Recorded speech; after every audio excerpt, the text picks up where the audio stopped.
She is real.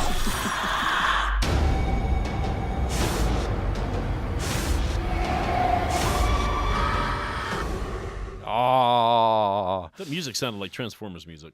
SLC Fanboys, final segment. We're talking about The Mummy and the start of the Dark Universe for Universal. They're rolling out their movie monsters that terrified audiences in the 1930s, and now they're going to bring it into the modern world. We had a Mummy one-off, which could now be part of the thing, but this is a specific attempt to begin a specific crossover universe. This is actually one of the things that I liked about this. As with superheroes, I think movie monsters are better in a shared world, Sure, for lack of a better word, than by themselves. The creature from the Black Lagoon, much like the Loch Ness Monster, would be an incredible oddity all by itself, but it's less so. I mean, you think about the modern world and how we report on everything. I think it's even more critical nowadays in how we consume media and how everything happens than it would be back in the day when you just sort of like, oh, okay, creature from the Black Lagoon. I just won't go in the water. You know, now it's like, how much news would be on scene of that? How many talk shows would do?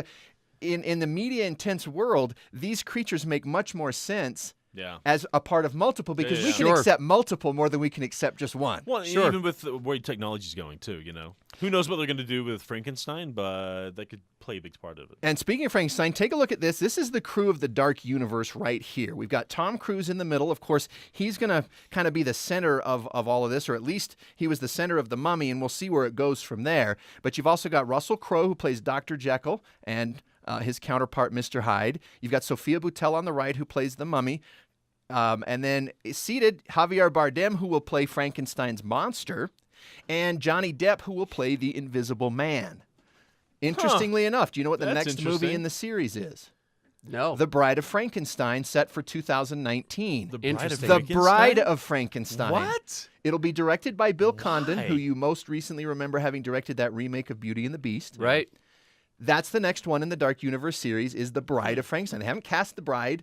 I don't even know if they have a full script written yet, but that is the next one on the production docket, and it's not till February 2019. So let's talk about the Dark Universe. First of all, do you like the idea? Absolutely. I'm Yeah, excited. I do. And in fact, I think it makes more sense than, I mean, maybe not more sense than the comic books multiverses, but certainly, historically, these monster movies were the first multiverse back in the 1930s and 40s. Yes. I mean, this was kind of the first crossovers. Now, Universal beat that to death by the time we got to Abbott and Costello meets Frankenstein. Now, I know that is you're a one of big my fan. favorite. Do not badmouth Abbott and Costello meet Frankenstein. The Wolfman meets Dracula. Because I'm hoping there's an Abbott and or Costello in the Dark Universe. Well, hope, here's hoping. But the point is that Universal did this with Universal did this with great success for a long time until they kind of exhausted it.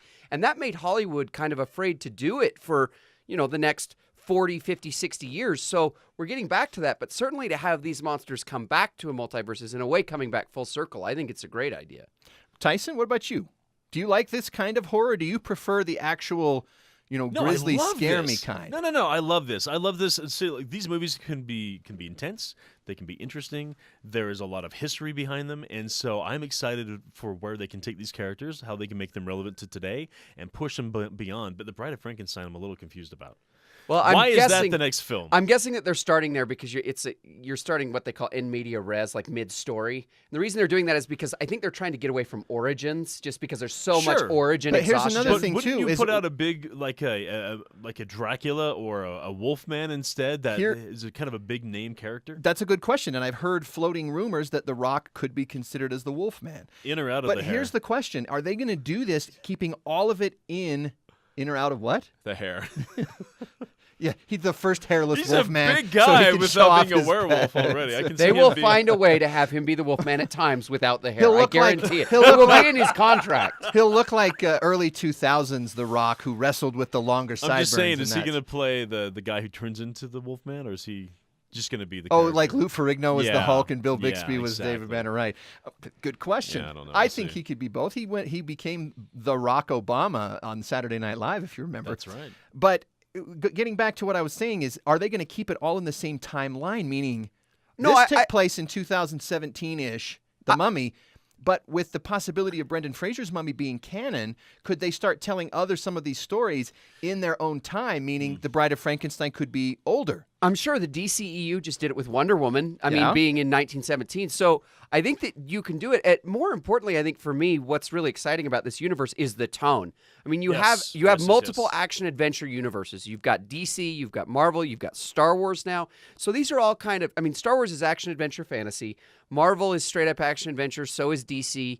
And so to have this universe where they're going to say, well, we're going to keep doing this multiverse concept, but in order to keep it from getting tired, they are kind of creating this new universe and saying, well, this is going to be darker and scarier, and it's going to have its own flavor. And I think that was a really smart move. I mean, one more action-adventure multiverse, and I really like those concepts because you can have sequels without them being sequels. It keeps things fresh, but you get to have the same experience. But, you know, this was really smart not to say, well, we're just going to build a fourth action-adventure universe out there. So I really like this. 100%. Tone on this one is going to be everything, and I'm excited. What did you think? I felt like, and this was one of my criticisms from the movie, too many dangling threads. I thought for a movie that introduces a lot of questions to start the universe, I don't feel like this movie answered enough of those questions when I was finished with it for my liking. They answered a few, Well, it could have but been they done on opened purpose, up too many though. more. It could be, but that wasn't satisfying to me. You're going to have to wait for about 7 years to get all your questions answered. What Marvel does well for me, and there may be some who disagree with this because I know Marvel history so well, so what may be a dangling plot thread to a non-Marvelite like me isn't a dangling plot thread to me. It's more of just an Easter egg tease ahead, is I don't know.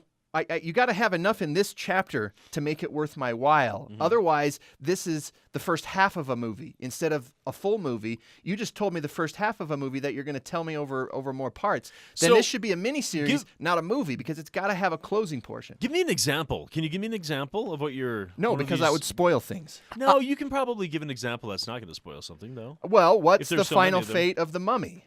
Okay. What is Obviously, the deal? She's going to come back. What is the deal with Tom Cruise's character arc? Okay, that would be spoiler. Yeah. What about he's Captain Dr. Jekyll and Mr. Hyde? What's Uh-huh. you introduce us to these things in one of the clips in the trailer. It talks about prodigium, but they don't tell anything else about it other than you do a quick walk through the lab and then stuff happens. Which, by the way, if he's supposed to be controlling evil, that lab is not even closely equipped.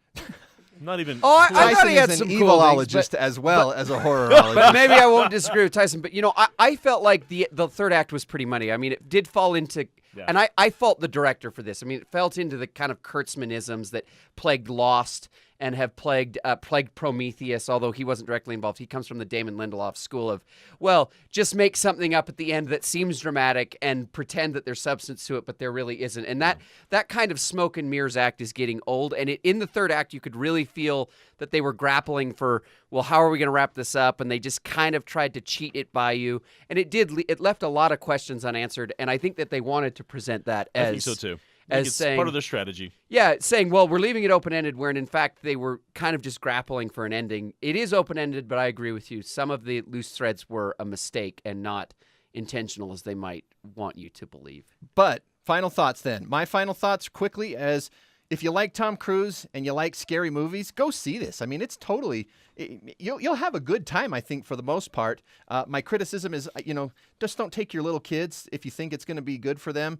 I wouldn't do it. I can't recommend that strongly enough. Don't go in and get surprised by the intensity of the things that you're going to see. But I give it 2 out of 4 stars personally. Tyson, what about you? 2.5. Okay. You know me, I'm on a scale out of 10. That's fair. I grade them like papers. I'd say 6.5 out of 10. I mean, I wanted to like it, and I did like a lot of it, but it had enough kind of mistakes and problems that I'm in the 6.5 out of 10 category. 6.5 out of 10. So The Mummy, Universal Pictures, brand new dark universe. Thanks for joining us on SLC Fanboys for this one. Aaron, thanks for coming again. Tyson, always good to talk and argue with you. Because Tyson, as his kids say, my dad's a horrorologist.